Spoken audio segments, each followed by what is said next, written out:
Buenas noches, vamos a empezar la clase. La vez anterior estuvimos platicando ahora sí ya sobre algunos de los primeros requisitos con los que debemos cumplir con la demanda. ¿Dudas de algo antes de que continuemos? ¿No? Bueno, pues entonces al final de la clase anterior habíamos llegado al punto de indicar cómo se cumple con los requisitos, específicamente los datos de identificación personal, y dentro de eso, como parte final del punto decíamos que en cuanto al nombre de quien comparece, hay que verificar que esto coincida con los documentos. Decíamos que esos requisitos, ese requisito de indicar los datos de identificación personal, en realidad son datos que no tienen una verdadera utilidad para efectos del proceso. Hay que cumplirlos porque la ley lo establece.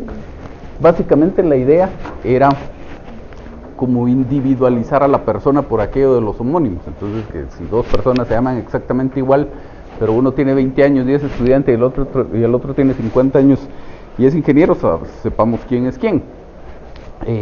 Pues ahora sería mucho más fácil que en lugar de todos esos datos de identificación personal se pidiera el código único de identificación.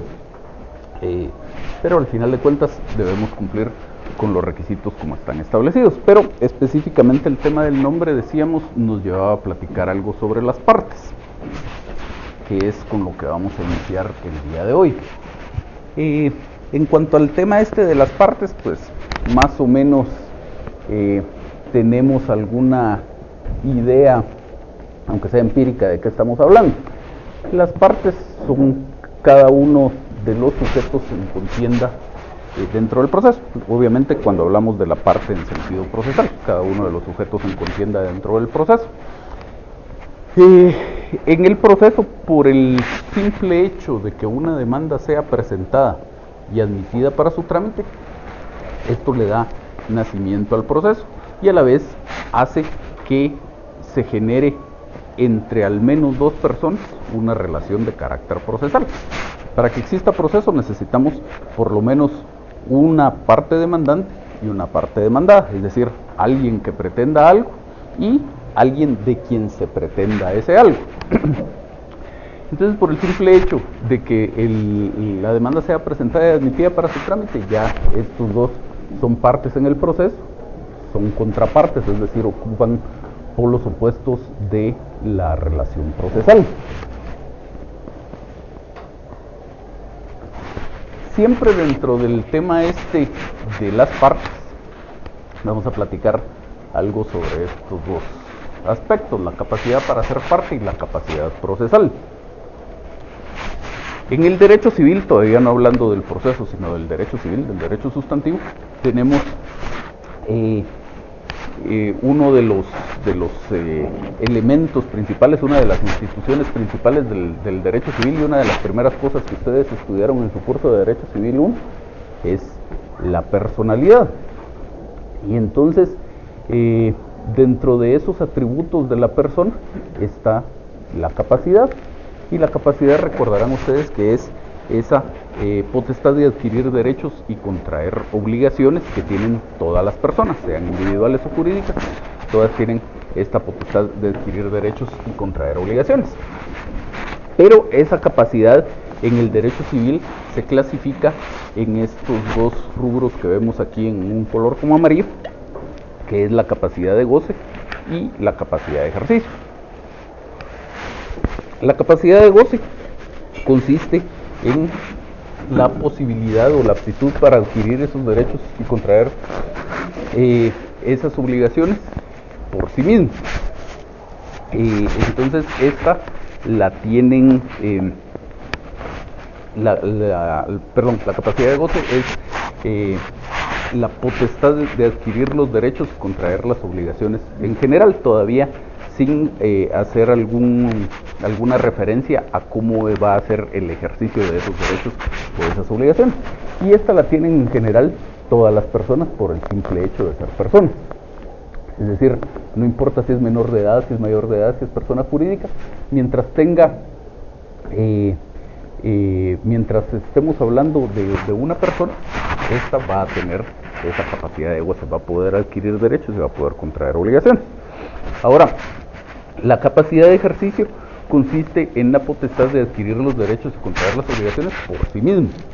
Es decir, no necesita algún intermediario, algún representante para hacerlo, sino que puede hacerlo de forma personal.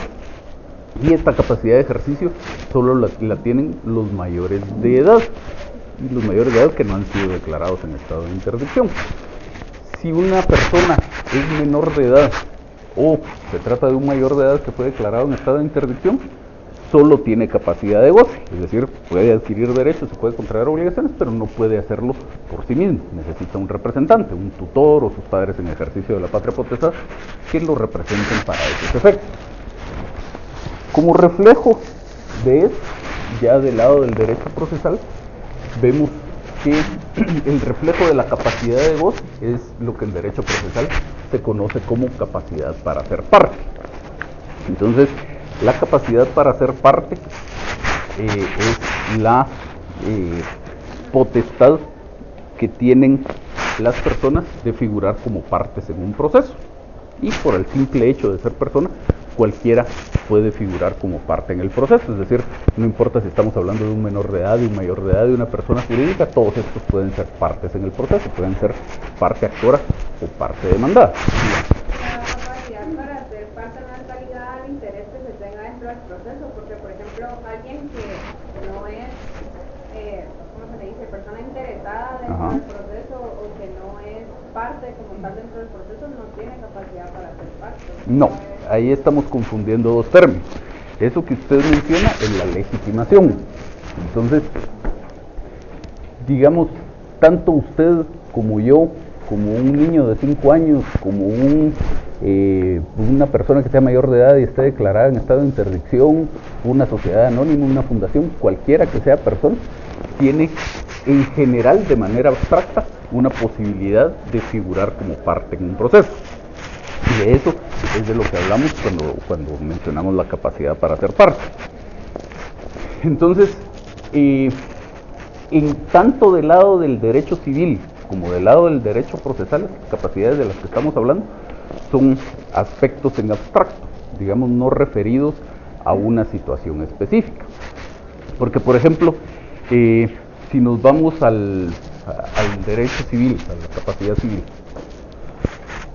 usted en general tiene capacidad de goce, puede adquirir derechos, puede contraer obligaciones. Como además es mayor de edad, también tiene capacidad de ejercicio. Y esos son temas generales. Ahora, hay cuestiones para las cuales usted, por ejemplo, podría necesitar una autorización específica. Por ejemplo, para portar armas. Entonces necesita hacer sus trámites primero para poder portar armas. Pero ahí ya no estamos hablando de alguna afectación o disminución de su capacidad de goce ni de su capacidad de ejercicio, porque esos son temas generales y abstractos. Para casos específicos necesitará alguna autorización especial. Del lado del derecho procesal, pues más o menos igual, estamos hablando de temas puramente abstractos. Entonces, en general, cualquiera de todos los que dijimos, menor de edad, mayor de edad, declarado en estado de interdicción o no, persona jurídica, todos estos pueden figurar como partes en el proceso. Es decir, si por ejemplo un menor de edad tiene alguna situación por la cual debiera ser demandado, perfectamente podemos demandar al menor de edad. Por ejemplo, alguien,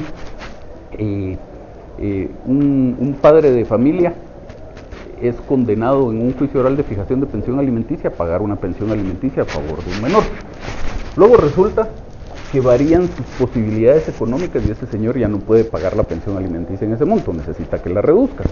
Para eso tiene que iniciar un proceso, una demanda de modificación de la pensión alimenticia.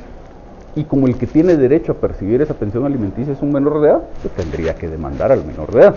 Entonces, este menor de edad, por el simple hecho de ser persona, tiene esta capacidad para ser parte, en abstracto. Ahora, si ya queremos ver temas concretos y queremos ver si existe una vinculación entre esta persona en particular y la materia que es objeto del litigio, de lo que hablamos es de legitimación. que, vamos a ver si lo encontramos, pero por ahí mencionamos algo hace algunas, bastante más atrás.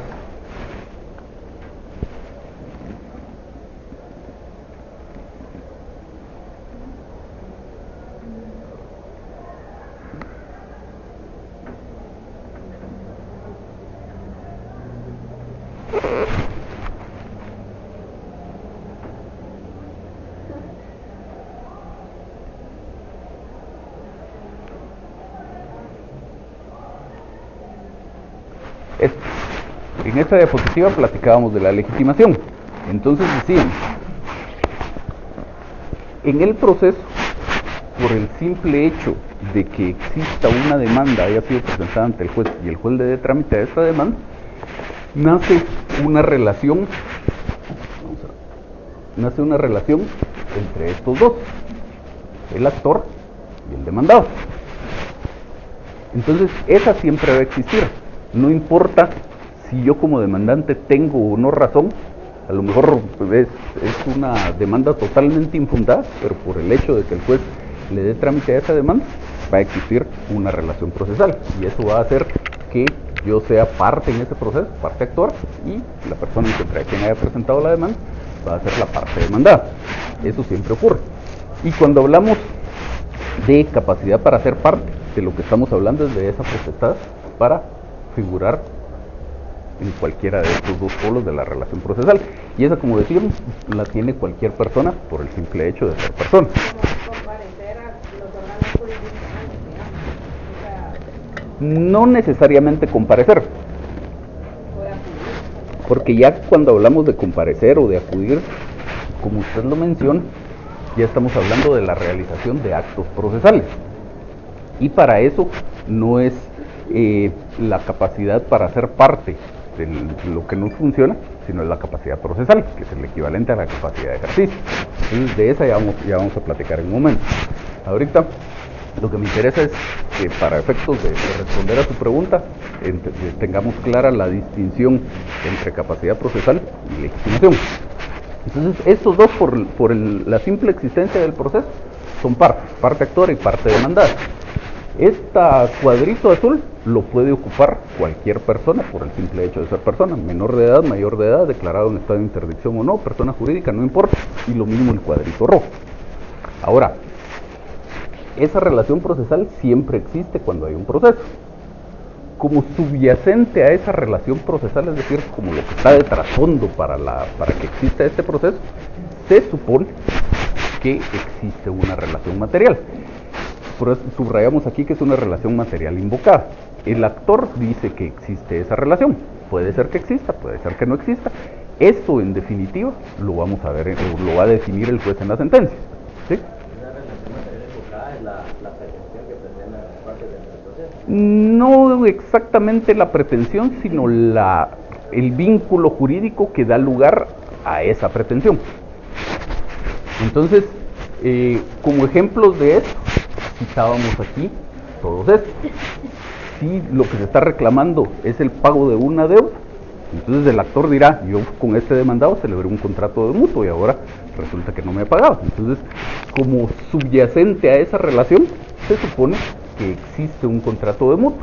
Y la pretensión, que es lo que preguntaba su compañero, será que se cumpla con ese contrato de mutuo, que el deudor pague esa obligación. Otro ejemplo, como subyacente a un proceso de divorcio o a un proceso de fijación de una pensión alimenticia podría estar una relación jurídica invocada de matrimonio. Pues hay una relación entre hombre y mujer, se supone que están casados y lo que se pretende es el divorcio, o la mujer le pide la pensión alimenticia al señor. Otro ejemplo, si yo digo que yo soy dueño de un bien inmueble y se supone que lo que afirmo en mi demanda es que alguien usurpó ese bien inmueble y por lo tanto pretendo la reivindicación del mismo, pues entonces ahí ese es el vínculo jurídico que supuestamente está detrás del planteamiento del proceso. Todos estos que vemos aquí abajo, a excepción de la primera, aquí donde dice una relación entre acreedor y deudor, entre esposas y esposo, entre propietario y usurpador, puede ser que existan o puede ser que no existan. Eso lo va a definir el juez en su sentencia. Pero para efectos de determinar si existe legitimación, lo que se hace es un análisis preliminar.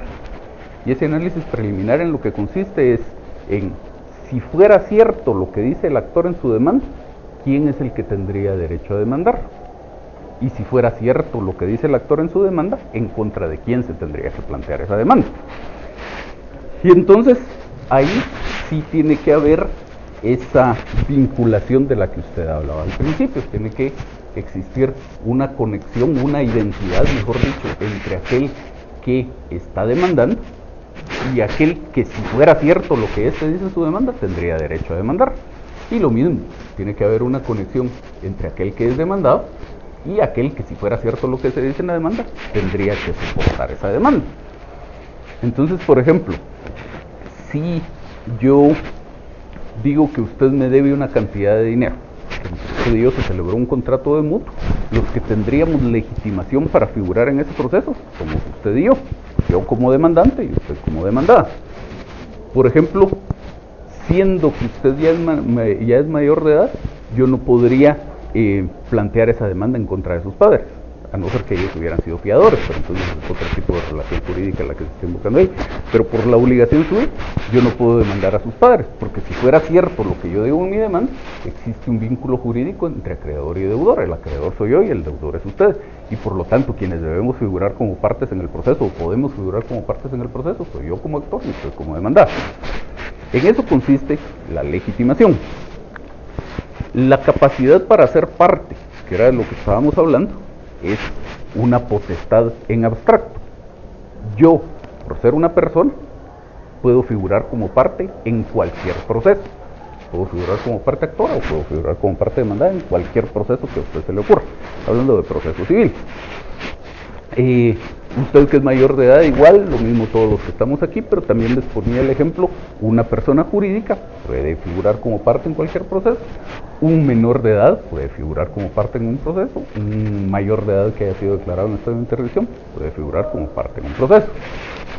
Ahora, cuestión distinta, por ahí vamos bien, ya tenemos clara la distinción entre la legitimación y la capacidad para ser parte. Un poco.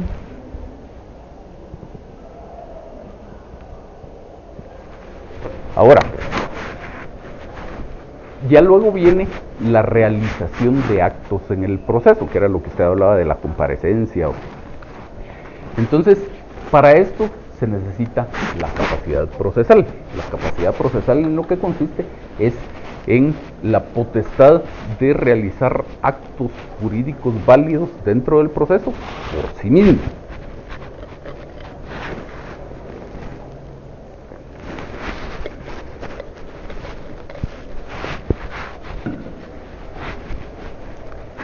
Este es un reflejo de la capacidad de ejercicio y solo la tienen los mayores de edad que no han sido declarados en estado de interdicción.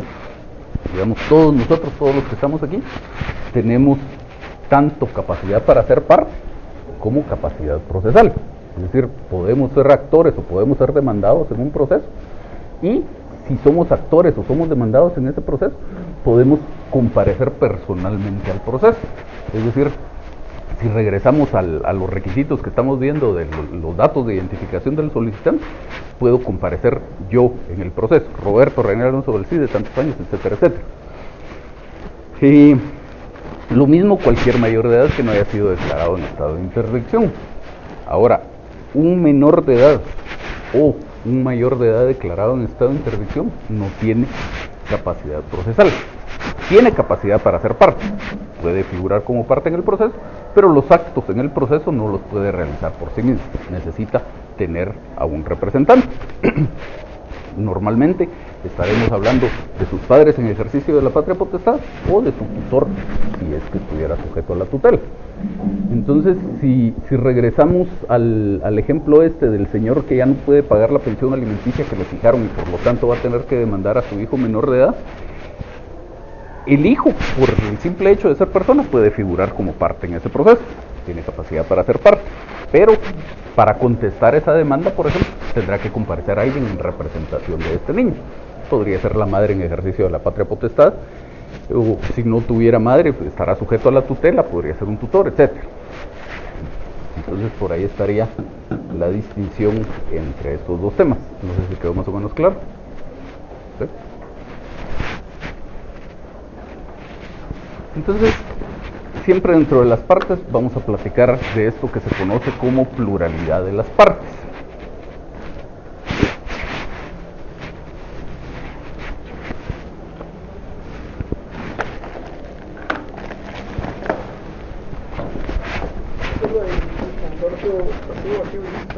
Sí.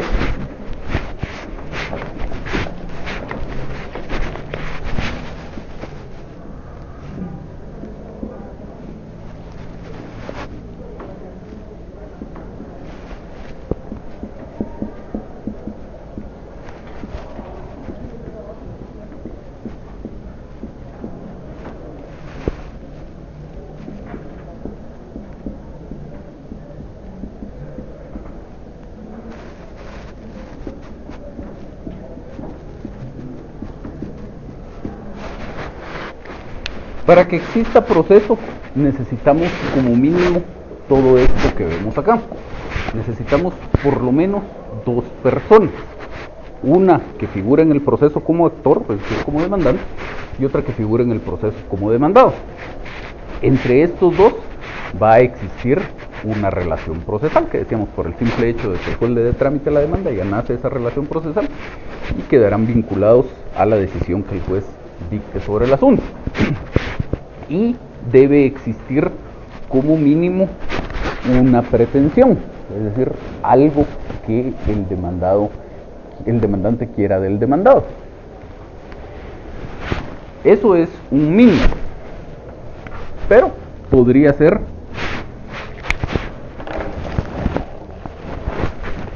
que aquí del lado del actor no exista una persona nada más, sino que existan dos o existan más.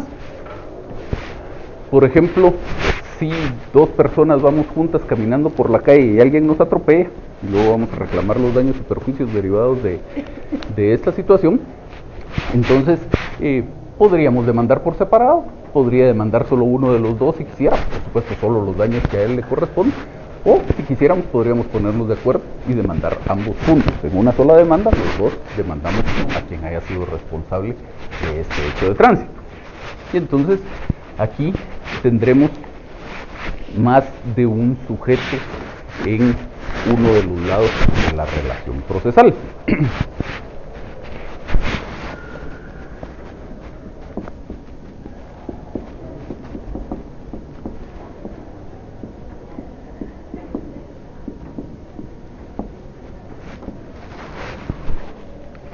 Decíamos, para que exista proceso necesitamos por lo menos un actor, un demandado y una pretensión. Cuando existe más de una de esas tres figuras, estaremos en presencia de una acumulación de acciones. Esta puede ser de dos clases.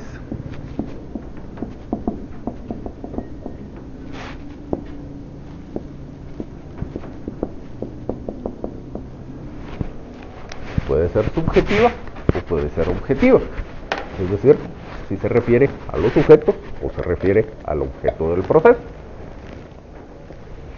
Entonces, cuando tenemos más de un sujeto en cualquiera de los lados de la relación procesal, estaremos hablando de una acumulación subjetiva de acciones. Por ejemplo, en este caso del accidente que les ponía, tengo dos demandados y un solo demandante. Podría darse el caso también que el atropellado fue uno solo fue una sola persona, o de los dos que atropellaron solo uno de los dos quiere demandar. Entonces tengo un solo sujeto del lado activo de la relación procesal, el lado activo del lado del actor. Pero la ley establece que cuando existe daños causados por un medio de transporte, son solidariamente responsables el que iba conduciendo con el dueño del medio de transporte. Entonces podría ser que el vehículo lo iba conduciendo una persona que no era el propietario, por lo tanto tengo dos personas que son responsables de reparar esos daños. y decido demandarlos a los dos. Entonces tendré dos sujetos del lado del demandado, del lado pasivo de la relación procesal. Y también pudiera ser que se den las dos cosas a la vez, es decir, fueron dos los atropellados, son dos los responsables, y tengo entonces más de una persona en el polo activo de la relación procesal, más de una persona en el polo pasivo de la relación procesal. Entonces, en cuanto a esta acumulación subjetiva de acciones,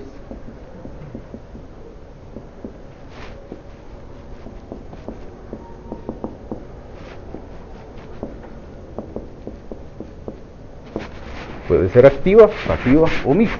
Activa cuando tengo más de un actor, pasiva cuando tengo más de un demandado, y mixta cuando tengo más de un actor y más de un demandado.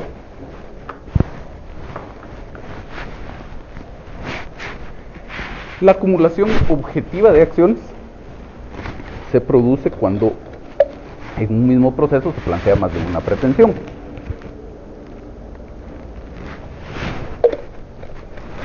Entonces, por ejemplo, en este hecho de tránsito, resulta que me atropellaron y yo lo único que quiero reclamar en el proceso es que me paguen mis gastos de hospitalización. Yo tuve que hacer un gasto como consecuencia del hecho de tránsito, es decir, algo que ya estaba en mi patrimonio, un dinero que yo ya tenía, lo tuve que gastar. Entonces lo que quiero es que me reembolsen ese dinero nada más. Esa será una reclamación de daños. Y perfectamente podría reclamar solo eso en el proceso. Tendré entonces una sola pretensión y en ese caso no habrá acumulación objetiva de acciones. Pero pudiera ser que además de los gastos médicos, resulta que ahora no puedo trabajar durante un determinado periodo de tiempo. Y como no puedo trabajar, no puedo obtener ganancias lícitas que resultarían de ese trabajo. Entonces reclamo también los perjuicios. Son dos pretensiones distintas. Una son los daños, otra son los perjuicios. Y entonces estaremos en presencia de una acumulación objetiva de acciones.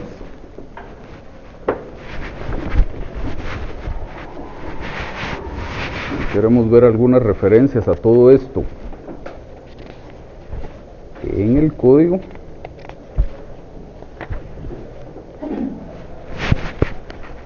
El artículo 55 del código, hablando de la acumulación objetiva de acciones, dice: contra la misma parte pueden proponerse en el mismo proceso diversas pretensiones, siempre que no sean contradictorias, ni que hayan de seguirse en juicios sujetos a procedimientos de distinta naturaleza, observándose lo dispuesto en el artículo 11.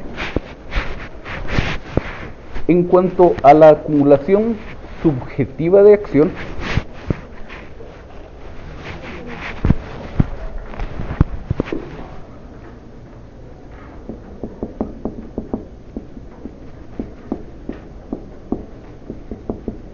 este se conoce también con el nombre de litis consorcio.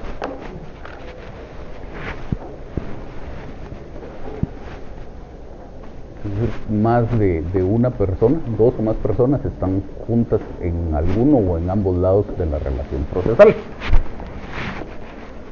Y cuando hablamos aquí de la pluralidad de partes, estamos hablando de casos en los que existe una acumulación subjetiva de acción o un litis consorcio, que como bien preguntaba su compañero al inicio, puede ser activo, pasivo o mixto. ¿Vamos bien hasta ahí? ¿Sí? Entonces eso ya nos sitúa para poder continuar con la presentación. Entonces, cuando hablamos de pluralidad de partes, obviamente en todos los procesos hay pluralidad de partes, porque hay como mínimo un actor y un demandado, entonces por lo menos tenemos dos partes.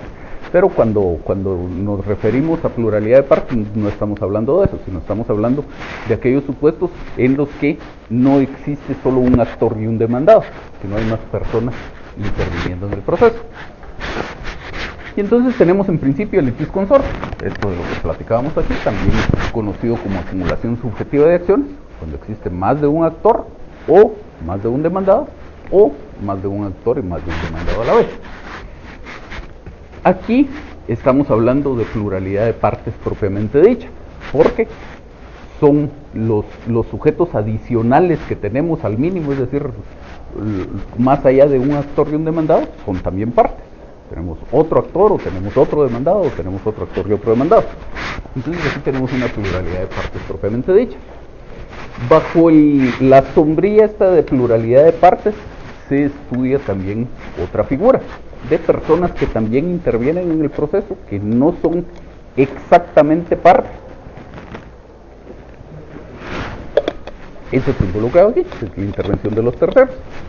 Son cuasi partes, por llamarlo de alguna forma, porque tampoco son personas completamente ajenas al litigio, sino de alguna manera tienen algún interés que se involucra o que tiene conexión con el de las partes, y por lo tanto tienen una participación más o menos activa dentro del proceso. Son los terceros. Cuando hablamos del litisconsorcio o de acumulación subjetiva de acción, además de esta clasificación que ya vimos aquí, que es en función de en qué lado de la relación procesal es que tenemos más de una persona, activa, pasiva o mixta, tenemos otra clasificación por acá, que divide al litisconsorcio en facultativo y necesario, que es una clasificación que el código recoge, ya vamos a ver en un momento. Entonces, el litisconsorcio es facultativo cuando la decisión hubiera sido válida solo entre un actor y un demandado. Pero por decisión, sobre todo de la parte actora, comparece al proceso más de un actor o más de un demandado, o más de un actor y más de un demandado a la vez.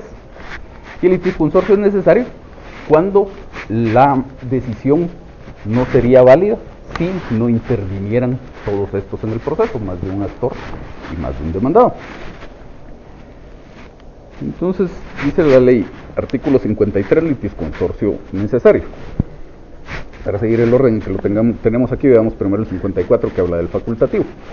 Varias partes pueden demandar o ser demandadas en el mismo proceso, cuando entre las causas que se promueven exista conexión por razón del objeto o del título de que dependen, o bien cuando la decisión dependa total o parcialmente de la resolución de cuestiones idénticas. Entonces ahí está hablando el código del litisconsorcio facultativo. No lo dice con total claridad, pero la idea del litisconsorcio facultativo es: la decisión sería válida si la demanda se planteara solo entre un actor y un demandado, pero por decisión del actor comparece más de un actor o más de un demandado en el mismo proceso. Un ejemplo que nos sirve muy bien para estos efectos es este del accidente que ponía. Una persona conduciendo un vehículo que no es de su propiedad atropella a dos personas. Y entonces tenemos dos personas distintas que tendrían derecho a reclamar los daños que a cada una de ellas le causaron, y dos personas distintas que estarían obligadas a responder de toda la obligación. Entonces, como les decía, si uno de los atropellados quisiera, podría él solo presentar su demanda. Y como el dueño del vehículo y el conductor del vehículo son solidariamente responsables, eso quiere decir que yo como demandante escojo si quiero demandar solo al conductor, o si quiero demandar solo al dueño del vehículo, o si quiero demandar a ambos a la vez. Entonces la decisión sería perfectamente válida si yo demandara solo al conductor del vehículo. Tenemos un solo actor, un solo demandado, no hay litisconsorcio. También sería válida si yo demandara solo al dueño del vehículo. Un solo actor, un solo demandado, no hay litisconsorcio.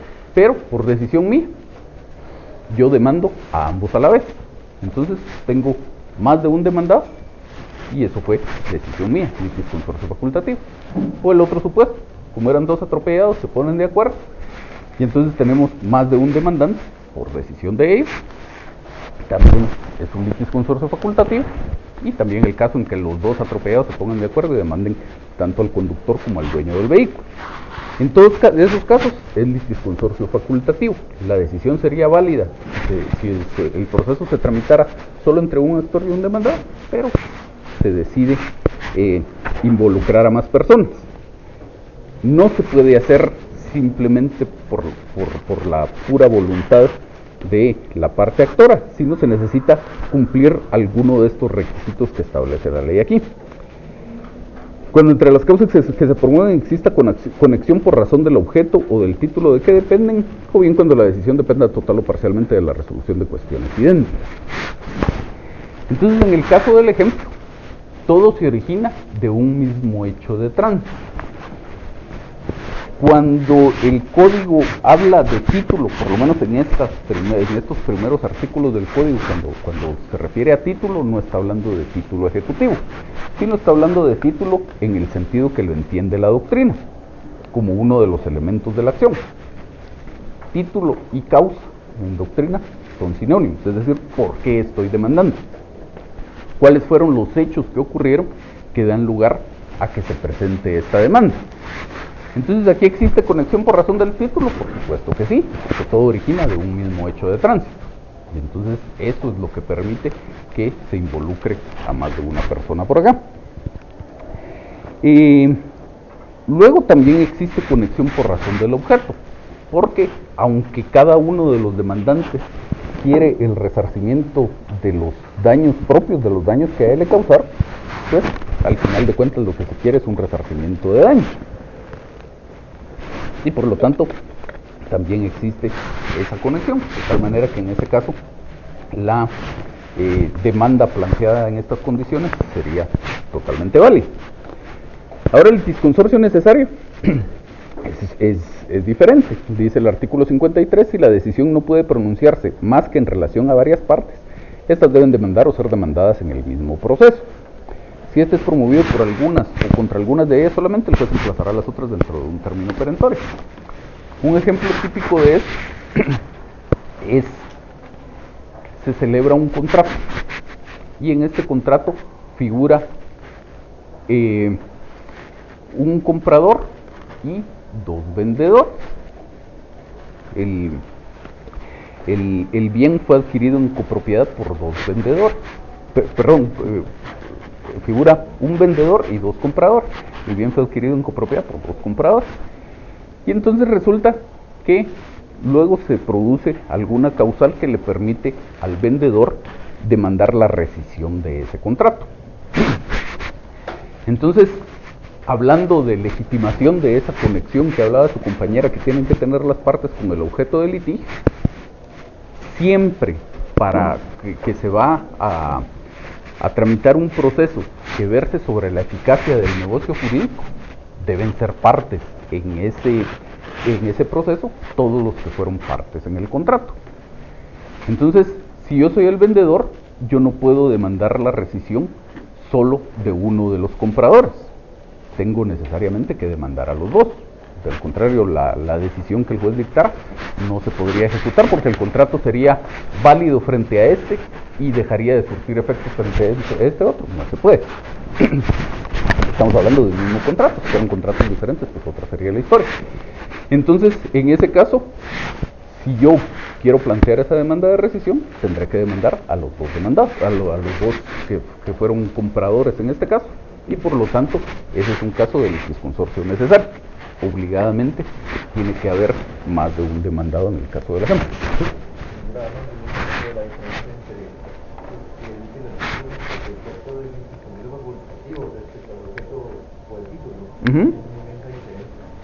Mire, aquí de lo que está hablando la ley es de los elementos de la acción. Lo vamos a ver más adelante en esta misma presentación.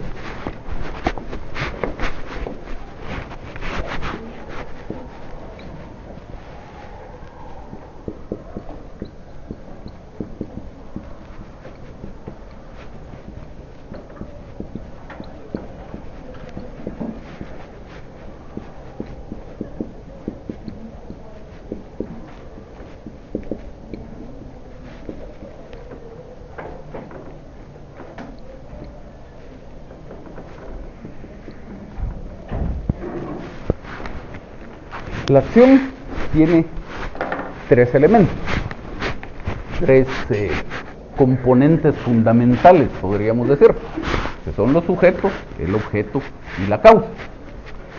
Los sujetos son el actor y el demandado. El objeto es la pretensión, que es lo que el actor quiere del demandado. Y la causa, o título es la razón por la cual nace la pretensión, que fue lo que dio origen a esa pretensión, cuáles son los hechos que supuestamente ocurrieron que dan lugar a que se plantee esa pretensión. Entonces, si nos quedamos con el mismo ejemplo de los atropellados, el ejemplo que poníamos es: dos personas fueron atropelladas. Conduciendo el vehículo iba una persona y el dueño de ese vehículo era una cuarta persona. Entonces, dice la ley que se puede plantear una demanda en contra de varias personas, o varios pueden demandar en un mismo proceso, cuando entre las acciones que se promueven dice exista conexión por razón del objeto o del título. ¿Qué quiere esto decir? Supongamos que usted y yo fuimos los atropellados en este caso. Entonces, es perfectamente válido que yo presente mi demanda y demande al piloto del vehículo. ¿Sí? Entonces ahí tenemos un solo actor, un solo demandado, y supongamos que solo le voy a reclamar los daños, una sola pretensión. Luego también es válido que usted presente por separado su demanda en contra del conductor del vehículo. Tenemos un actor, un demandado y una pretensión. Esa sería como la situación básica que tendría que darse en el proceso, como mínimo un actor, un demandado y una pretensión. Ahora la ley dice, hay casos en los cuales usted podría trabajar de forma distinta, y entonces dice la ley, varios pueden demandar o ser demandados en el proceso siempre que se cumplan algunos requisitos. Entonces, en el caso del ejemplo,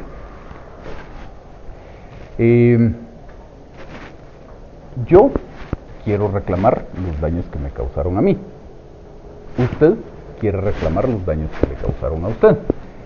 ¿De dónde se origina su reclamación? El hecho de tránsito. Muy bien. ¿De dónde se origina mi reclamación? Entonces, la causa o título, la razón por la cual yo voy a reclamar que me paguen mis daños y usted va a reclamar que le paguen los suyos, es la misma. ¿Sí? Entonces se cumple este requisito. Por razón del título existe conexión entre las acciones. Si no existiera esa conexión, la demanda no podríamos plantearla conjuntamente. Entonces, supongamos que a mí me atropellan y 5 minutos después, en otro lugar, un conductor distinto lo atropella a usted. Usted planteará su demanda por su lado y yo por el mío. No hay conexión entre los hechos que permita que demandemos conjuntamente. En este caso, tenemos conexión por razón del título. Es decir, los hechos que originaron tanto la reclamación suya como la mía son los mismos. Y también tenemos conexión por razón del objeto, porque aunque usted reclama los daños que le causaron a usted y yo reclamo los daños que me causaron a mí, estamos ambos reclamando daños originados de este accidente. Y entonces se cumple el requisito establecido en la ley. ¿Sí? ¿Usted quería decir algo?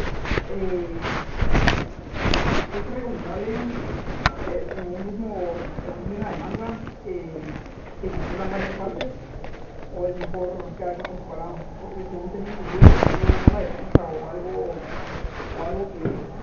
que pueda hacer a todos. Depende en principio de si usted, digamos, entre las partes que van a estar involucradas existe pues algún vínculo, somos amigos, somos parientes, nos conocemos, etcétera. Por ejemplo, en el mismo caso supongamos que ese vehículo quedó totalmente destruido, el vehículo con el cual se causó todo este accidente.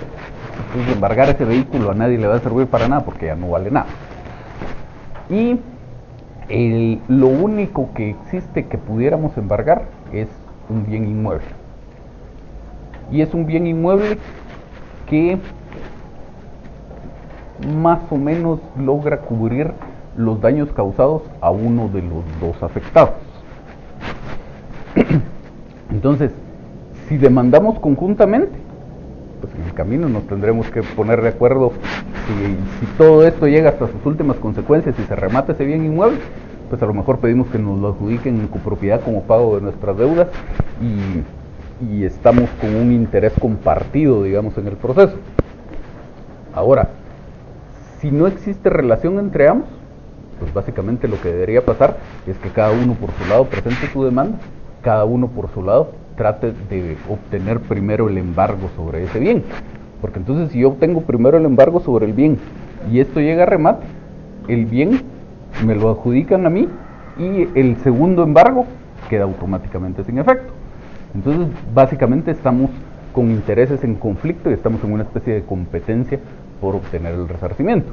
Entonces depende de la situación en particular, no hay una regla general que pudiéramos decir es mejor demandar conjuntamente o es mejor demandar por separado.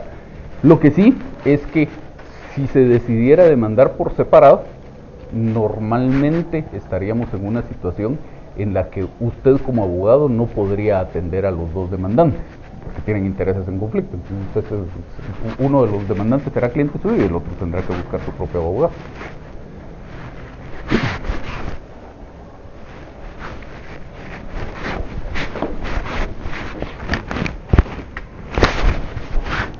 Y entonces, ¿no hay dudas hasta aquí? Dígame.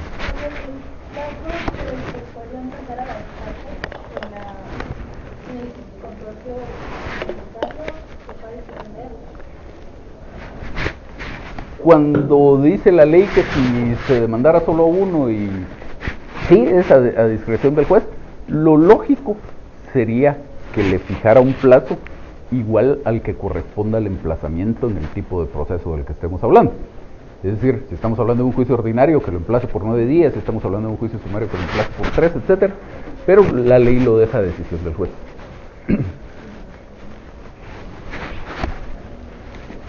Entonces, decíamos que también hay personas que no son partes propiamente en el proceso, porque de alguna manera tienen algún interés que se involucra con esas partes o con el objeto que se está discutiendo en el proceso y que pueden tener participación, que son los terceros. Y de estos también hay de dos tipos de intervención de los terceros. Por un lado tenemos la intervención voluntaria, que es lo que se conoce como la tercería. Es decir, yo en este proceso no soy parte actora, tampoco soy parte demandada. Nadie me invitó al proceso, pero yo decido que quiero participar en ese proceso. ¿Qué es el artículo 56? Dice: en un proceso seguido entre dos o más personas, puede un tercero presentarse a deducir una acción relativa al mismo asunto. Esta nueva acción se llama tercería y el que la promueve, tercero opositor o coadyuvante. Y la otra opción es la intervención necesaria, que es lo que se conoce como el emplazamiento de terceros, que lo regula el artículo 57. Al demandar o al contestar la demanda, cada una de las partes puede llamar al proceso a un tercero respecto del cual considere común la causa o de quien pretenda una garantía. Entonces, son los casos en los que solo tenemos un actor o un demandado y este actor o este demandado consideran que esta persona ajena al litigio podría verse afectada o beneficiada con el resultado del proceso. Y entonces, digamos que lo invitan a participar en el proceso. Y esto es lo que se conoce como el emplazamiento de terceros. Todavía esa tercería que manda. Una pregunta, en el facultativo, las partes de allá afuera podría hacer, en este caso, una intervención.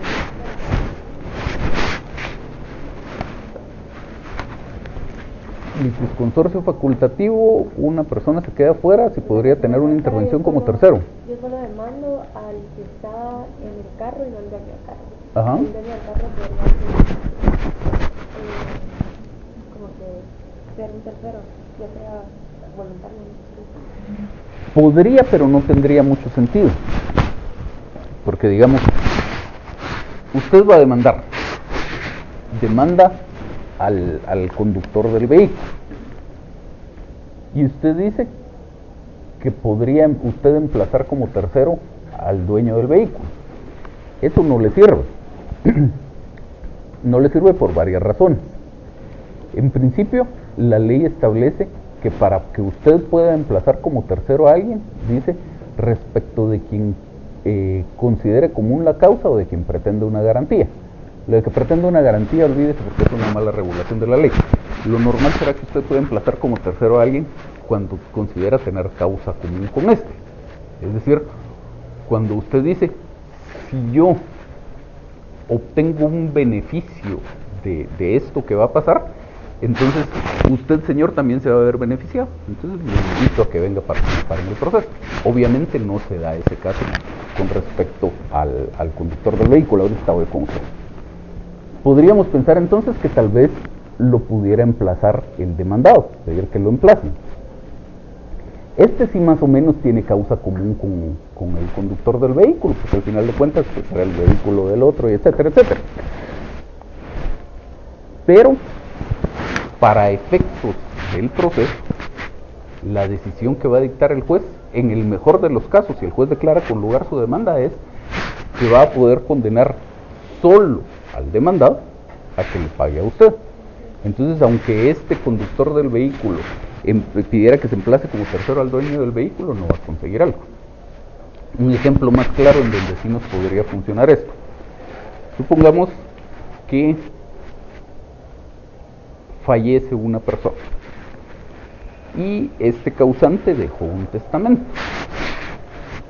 Un testamento en el cual instituyó como su heredero a una persona X, alguien que no era su pariente. Y además, este tiene dos parientes vivos, que son sus hijos, o eran sus hijos. Y los desheredó en ese testamento. Entonces uno de los hijos decide demandar la nulidad de ese testamento. ¿Qué gana con eso? Si se demanda la nulidad del testamento, deja de existir el testamento. Por lo tanto, este extraño instituido como heredero ya no va a ser heredero, el proceso se vuelve intestado, y entonces los que tienen derecho a suceder son los parientes. Entonces, demanda a este señor la nulidad de ese testamento, pero dice, si esto pasa, mi hermano se va a ver beneficiado porque ambos vamos a ser declarados como herederos. Entonces, lo invito como tercero, lo pido que se le emplace como tercero. Entonces, ahí tiene mucho más sentido la cosa. Tengo causa común con este otro.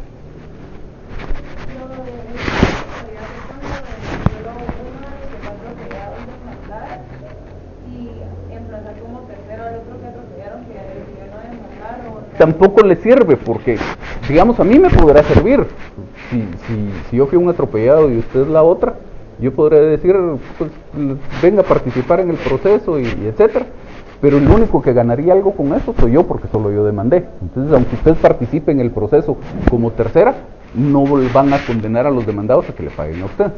Entonces, la idea es, aunque teóricamente hay casos en donde se podría hacer el emplazamiento ese como tercero, hacerlo cuando de verdad tenga alguna utilidad. Entonces, dentro de las tercerías, es decir, cuando el tercero es el que decide presentarse al proceso, tenemos otra subdivisión. Están los terceros opositores y los terceros coadyuvantes.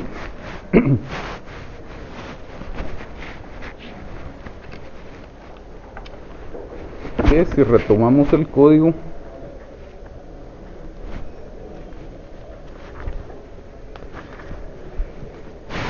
en su artículo 56 dice que en un proceso seguido entre dos o más personas puede un tercero presentarse a deducir una acción relativa al mismo asunto. Esta nueva acción se llama tercería y el que la promueve tercero opositor o coadyuvante, y de ahí tenemos esta clasificación.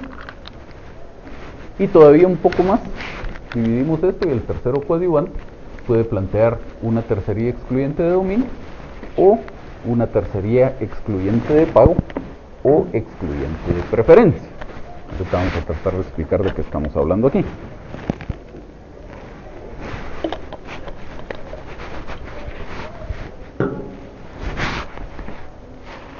Estamos hablando de la intervención de terceros, pero de la intervención voluntaria, lo que se conoce como las tercerías. Es decir, ni el actor me llamó al proceso, ni el demandado me llamó al proceso, pero yo considero que tengo algún interés vinculado con la materia del litigio.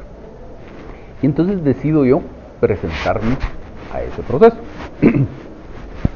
Y dice que puede ser opositor o puede ser coadyuvante.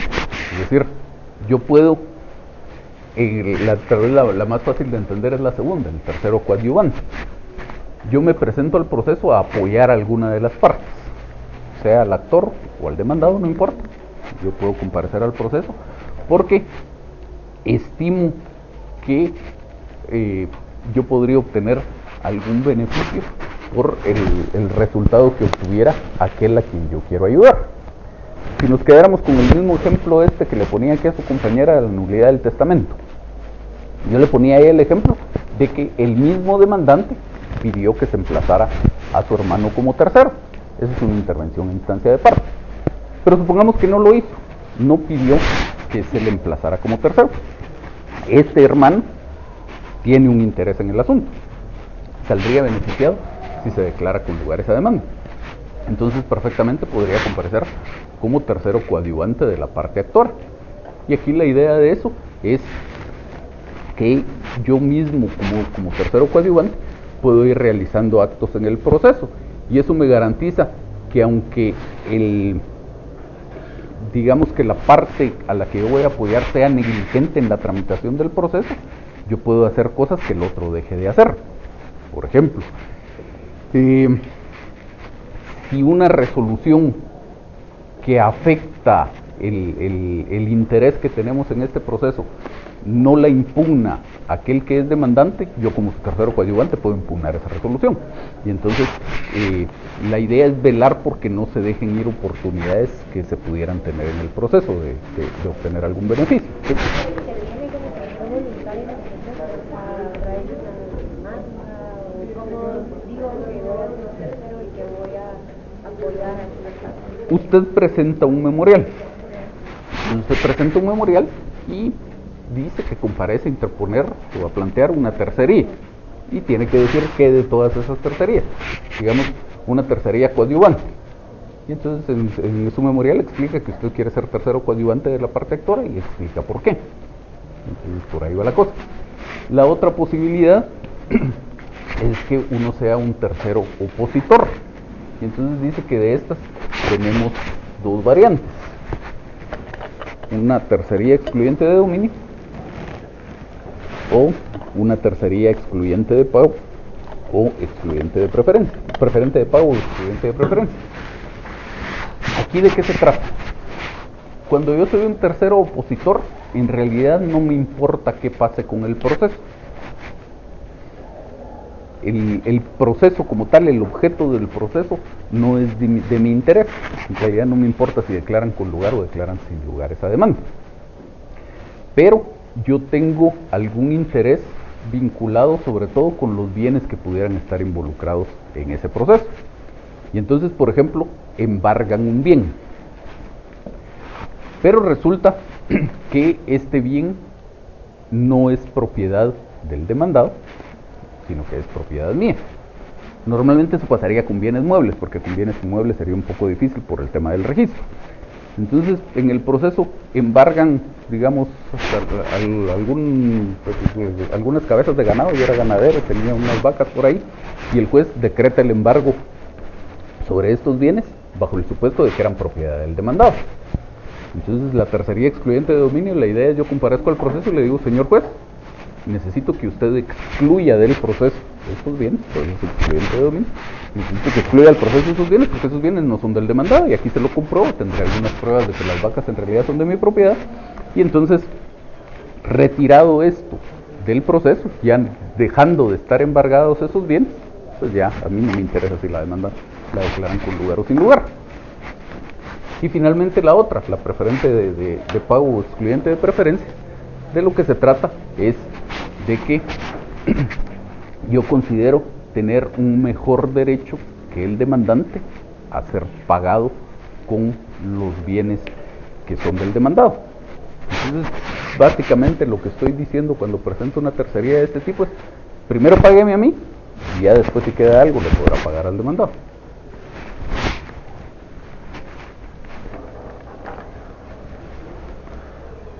¿Dudas? ¿Sí?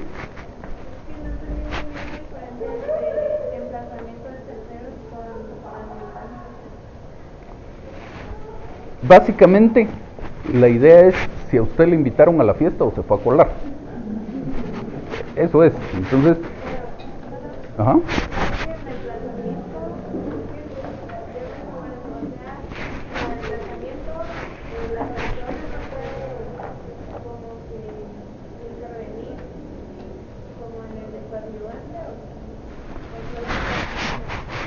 Mira, existe un proceso entre dos partes. Usted no es ninguna de esas dos partes. Y usted, lo que estamos discutiendo aquí para resolver su pregunta es la posibilidad de que usted participe en ese proceso como tercera. ¿Sí? Entonces, olvidémonos de usted para poder usar el ejemplo que ya teníamos aquí con el testamento. Está este señor que falleció, dejó 2 hijos, los desheredó y en su testamento instituyó como heredero a alguien más. Entonces, ¿quién debe figurar como parte en ese proceso? Como parte. ¿Qué es lo que vamos a discutir en ese proceso para empezar? La nulidad del testamento. ¿De quién era ese testamento? Del difunto. ¿Sí? Entonces, para discutir la nulidad de ese testamento, necesariamente tiene que figurar como parte en el proceso el difunto, que era el dueño del testamento. Obviamente, como ya se murió, no puede figurar él como parte en el proceso. Entonces entra a funcionar lo que se llama la mortual. Hay que demandar a la mortual. Entonces, el albacea o un administrador de la mortual será el que figurará en el proceso, el que participará en el proceso representando a la parte demandada. ¿Sí me sigues ahí? Ahora, ¿quién puede presentar esa demanda? Siendo una nulidad de un negocio jurídico, la puede presentar cualquiera que tenga interés. Entonces, uno de los hijos de este difunto tiene interés en presentar esta demanda, porque si se declara nulo ese testamento, la herencia se tiene que volver intestada y como hijo del causante tiene derecho a suceder. Entonces ahí está la legitimación activa. Como el testamento era un testamento obviamente solo del difunto, no puede haber testamento de más de una persona, entonces el único que necesariamente tiene que ser demandado es la mortual de este señor. Entonces el proceso es perfectamente válido con un solo demandante, que es uno de los hijos, y un solo demandado, que es la mortual. Además, se va a ver afectado el que había sido instituido como heredero en ese testamento. ¿Sí? Porque a mí me instituyeron como heredero y resulta que ahora si lo declaran nulo, pues me quedo fuera de la herencia y entonces también tengo que ser demandado. ¿Sí? Entonces ahora está la posibilidad de que participe en ese proceso el otro hermano de este que está demandando, el otro hijo del causante. Él no demandó, entonces no es parte actora. Tampoco tiene legitimación para ser demandado, es decir, él no fue instituido como heredero en el testamento como para poderse ver afectado, tampoco fue el que otorgó el testamento, por lo tanto no puede ser demandado. ¿Sí? No puede ser parte actora, no puede ser demandado, no es parte.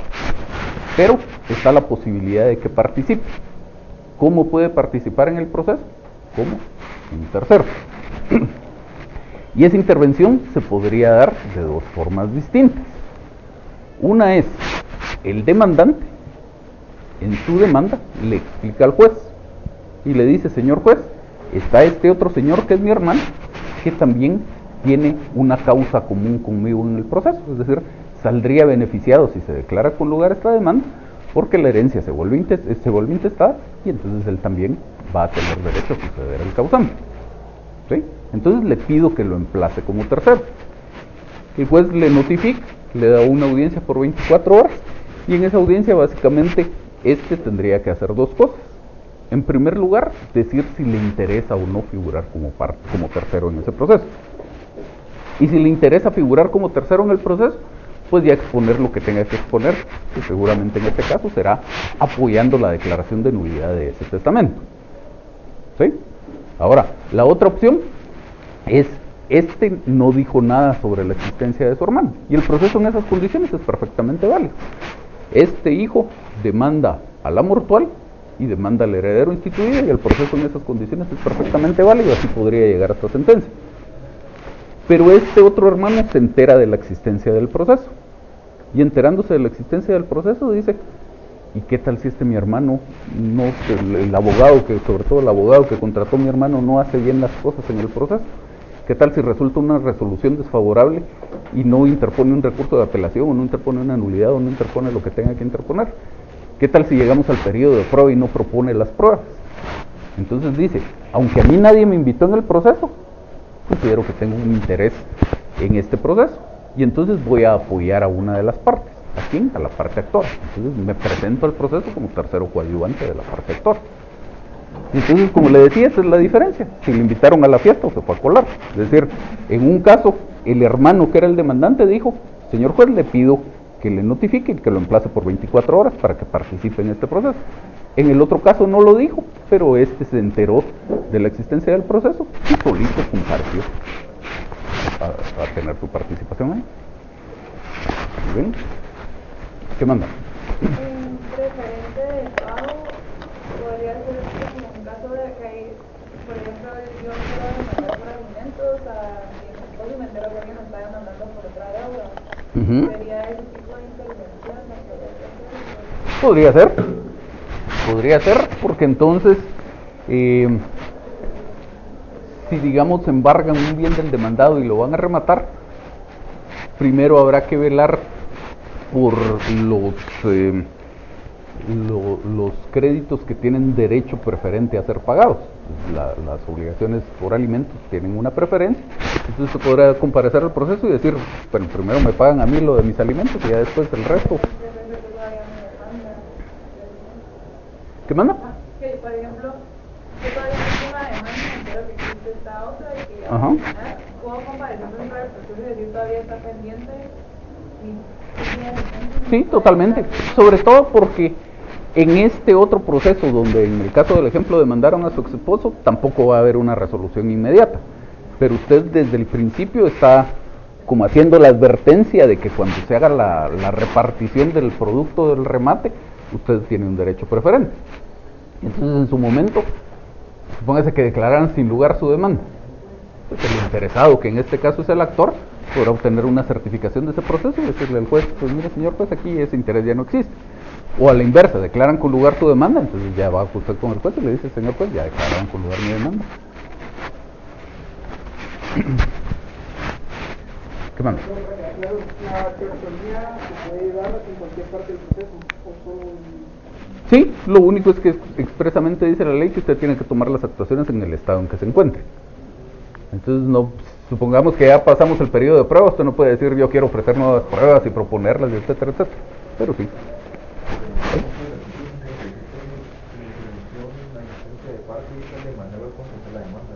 Por eso, es que estamos hablando de dos cosas. Tercería es esta de aquí, que es voluntaria.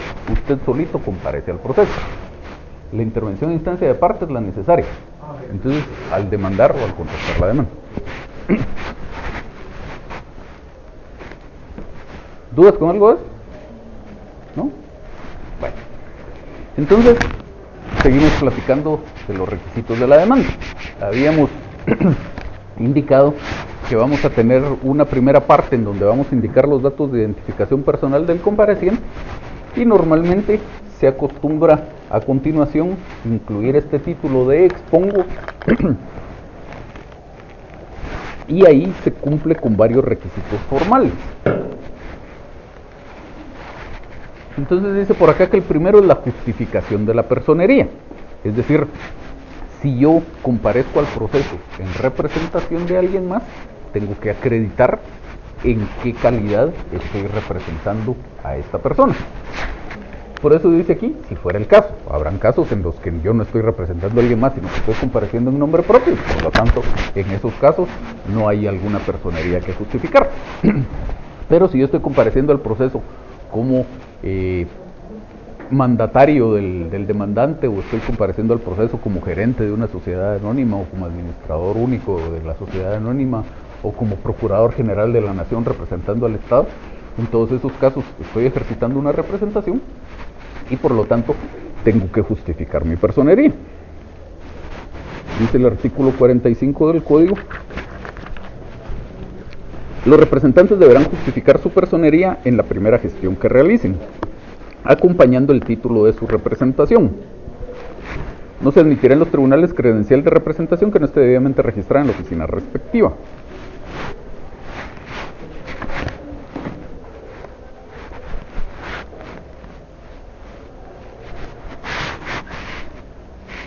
Esto que estamos platicando nos lleva a platicar de otra institución que es la representación. Se recordarán ustedes que incluso era otro de los presupuestos procesales que habíamos dejado pendientes en su momento. En su momento platicamos solo de la jurisdicción y la competencia.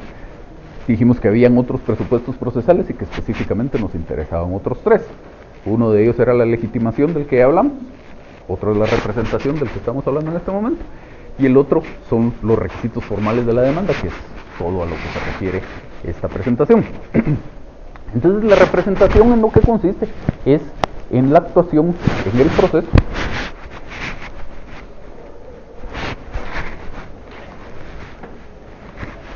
de una persona en nombre de otra.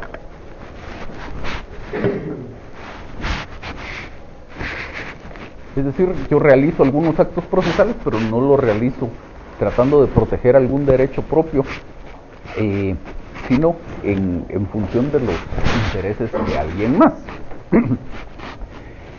Y hay muchísimas personas que podrían tener la representación de otro.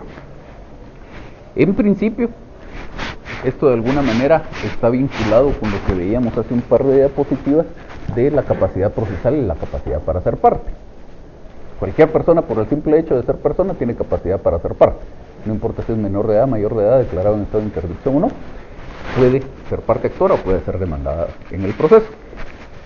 Ahora, para realizar los actos procesales con eficacia jurídica por mí mismo, necesito capacidad procesal. Tengo que ser mayor de edad y no tengo que haber sido declarado en estado de interdicción. Entonces, estos que tienen esa capacidad procesal tienen la potestad de comparecer al proceso por sí mismos. Si quisieran, también podrían comparecer a través de un mandatario. Entonces son aplicables las normas que a ese respecto están en la parte final de la ley del organismo judicial. Especialmente que no se les olvide, si es mandatario judicial, pero puede ser un abogado o un pariente del mandante. Entonces, yo, si voy a participar en un proceso, podré comparecer en nombre propio o puedo designar un mandatario. Pero luego hay otros que necesariamente deben comparecer al proceso a través de un representante. Aquellos que no tienen capacidad procesal, solo tienen capacidad para ser parte. Un menor de edad no puede comparecer por sí mismo al proceso, un mayor de edad declarado en estado de interdicción tampoco, una persona jurídica como no tiene existencia física tampoco. Todos estos necesariamente tienen que actuar en el proceso representados por alguien más. Y esa representación estará en función de algún vínculo jurídico que existe entre ellos. El contrato de mandato o la patria potestad entre los padres y su hijo, o la tutela entre el tutor y el pupilo, el vínculo jurídico en virtud del cual yo soy el gerente o el administrador único de una sociedad anónima, el nombramiento en virtud del cual soy el procurador general de la nación, etc. Y entonces ese título de representación al que se refiere el artículo 45 del Código dependerá de ese vínculo jurídico que existe entre el representante y el representado. Entonces, dependiendo de cuál sea ese vínculo jurídico, así será el título de representación que tengo que acompañar. Por ejemplo, si soy un padre en ejercicio de la patria potestad, acompañaré una certificación de la partida de nacimiento. Si soy un mandatario, acompañaré el testimonio de ese mandato. Si soy el Procurador General de la Nación, acompañaré una certificación de mi nombramiento y de mi acta de toma de posesión, etc. Y cuando corresponda, dice la ley, ese título de representación tiene que estar registrado en la oficina respectiva. Si soy gerente de una sociedad, pues entonces tendrá que estar esto inscrito en el registro mercantil. Si soy un mandatario, tendrá esto que estar inscrito en el archivo de poderes en el registro de poderes del Archivo General de Protocolo. Dos cuestiones que dan lugar a alguna discusión en la práctica, específicamente con el tema de los mandatos. Una es si el mandato judicial, cuando el mandante es una persona jurídica, debería inscribirse también en el registro mercantil.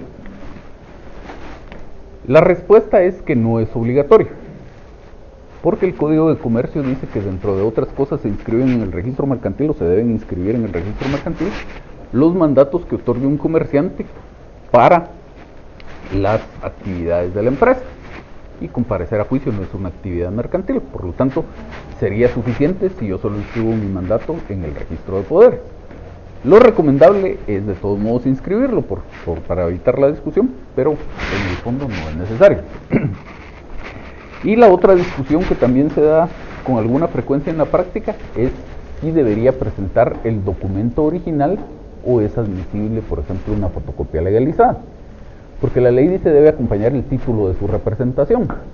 Entonces hay muchos que interpretan esa palabra título de su representación como el documento original. De tal manera que yo, según este criterio, yo debería acompañar el original del testimonio de la escritura de mandato o el original del acta notarial de nombramiento, etc.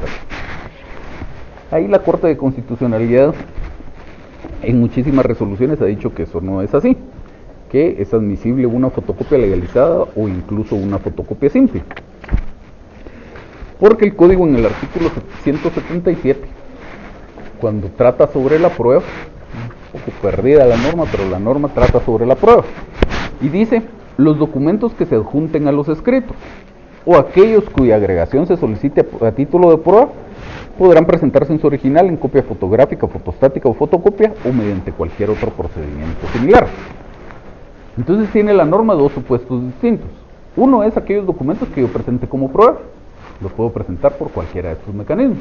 Pero luego también dice aquellos que se adjunten a los escritos. ¿A qué escrito? A cualquiera.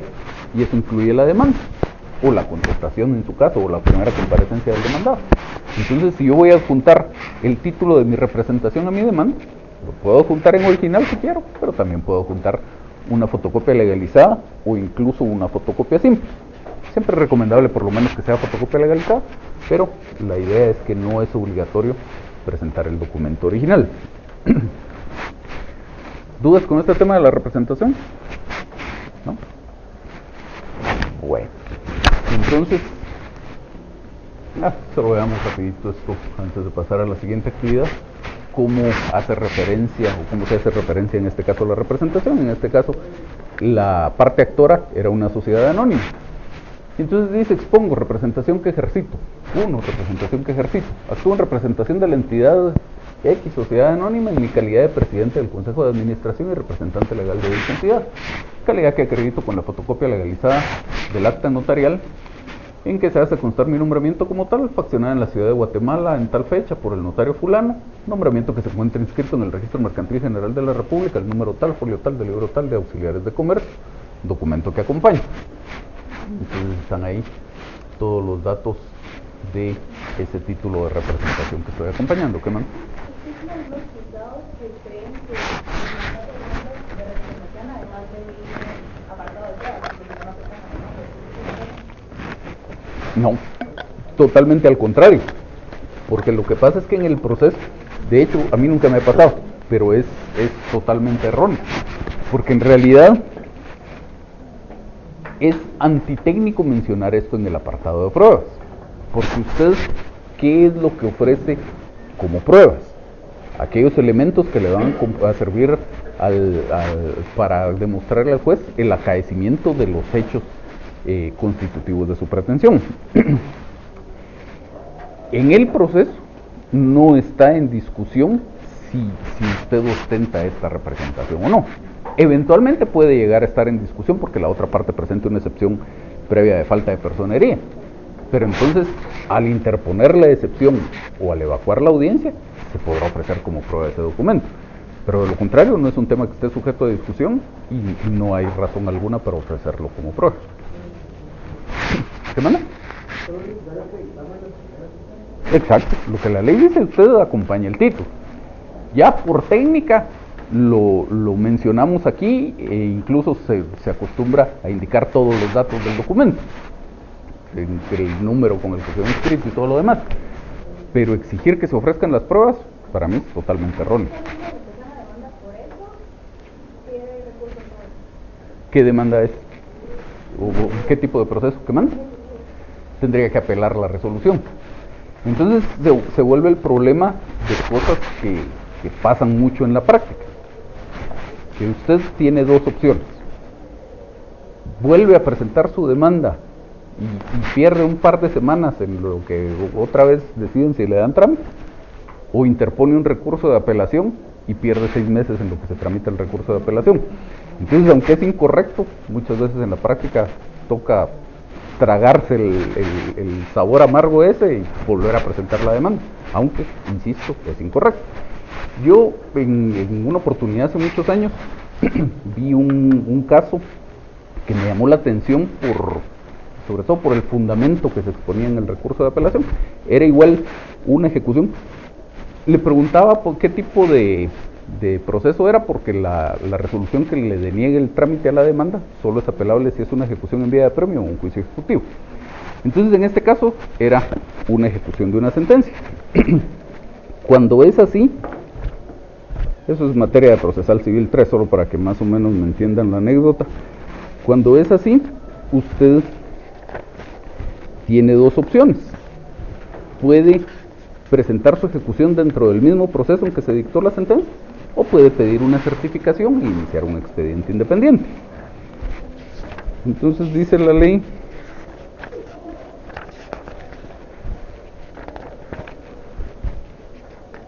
en el artículo 295, la petición de ejecución de sentencias o de laudos arbitrales puede hacerse en el mismo expediente. Esa es la primera opción. La segunda opción, o mediante presentación de certificación del fallo a elección del ejecutante. Obviamente, cuando lo hace dentro del mismo expediente no necesita una certificación del fallo porque ahí está el original de la sentencia. Pero en este caso esta persona presentó su ejecución de la sentencia dentro del mismo expediente, por lo tanto no acompañó una certificación y le rechazaron la ejecución bajo el argumento de que no había acompañado la certificación. Y en este caso, en lugar de soportar la resolución errónea del juez, lo que hizo esta persona fue apelar. Y dentro de los argumentos de su recurso de apelación exponía que pues efectivamente hubiera sido mucho más fácil pedir la certificación y presentar la solicitud de ejecución nuevamente, pero que precisamente por dejar que pasen esas cosas, es que esas cosas pasan. Entonces, al final de cuentas se tramitó la apelación, obviamente se declaró con lugar y se le dio trámite a la ejecución. Pero, como insisto, son vicios que se dan en la práctica de resoluciones que son carentes de fundamento. ¿Algo más por el momento?